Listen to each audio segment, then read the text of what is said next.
Hello, hello, hello, hello. Shall I start this video off with a dance?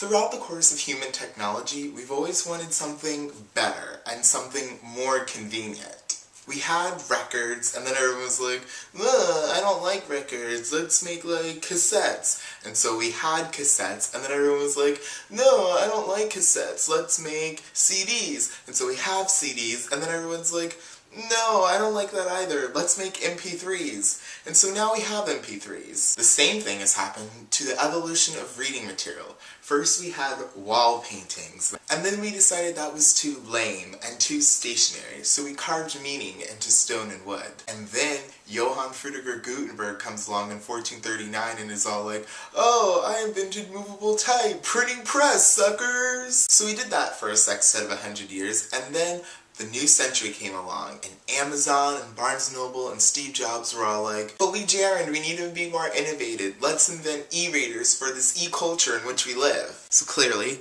I'm a person from the internet who strongly disagrees with e-readers, as I've expressed before.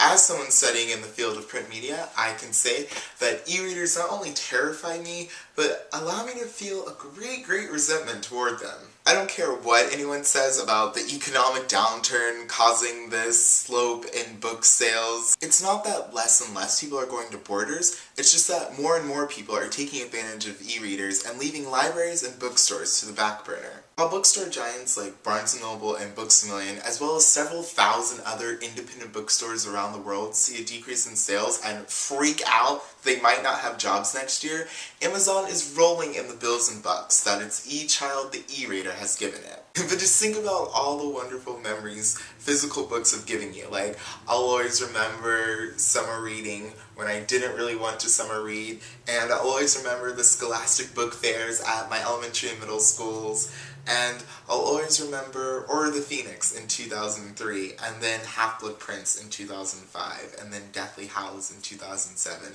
and just sitting there with your back against the bookshelf, talking to other Harry Potter fans about Wizard Rock and theories. I'll always remember looking for Nerdfighter notes and John Green books, having my friend drive me to a bookstore the day Catching Fire came out, and being one of the first customers, taking the public transportation bus, which public transportation's not big in my city, to get this guy the day it came out, and again, being one of the first customers, and then 4 months later, once again, using public transportation to go pick up Mockingjay, and once again, being one of the first customers of the store that day.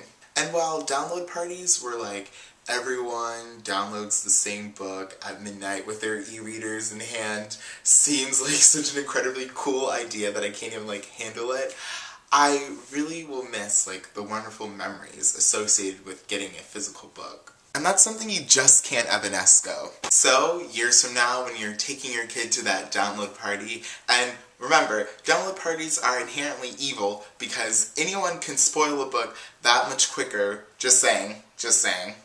Remember that one time where you're back nestled against romance novels and how-to guides, and buzz of how it all ends silenced at 12:01 a.m. And remember how the only thing you wanted to do at that moment was to feel those 784 pages bound with an orange cover with your hero reaching out for what was right, given the choice between what was more forward-looking or more convenient. I encourage you to let the Kindle ignite your memories of good times and bookstores rather than let something as special as a physical book be replaced by just one click of a button. Buy a book, plant a tree, and help authors continue to make this their living. But it's your $150 gift card, so what does a kid talking to his camcorder really have anything to do with it? I seriously doubt that the special feelings involved with someone sending you an actual book that was one of your childhood favorites can be replaced from a download card from Amazon. With this action, as with the rise of e-readers, the thought's there, but the feeling really isn't. Also, e-ink? I mean, what? Really?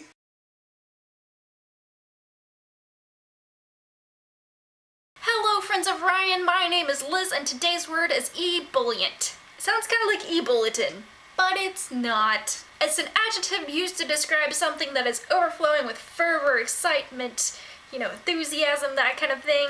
Ryan's videos for the month of January should be very ebullient.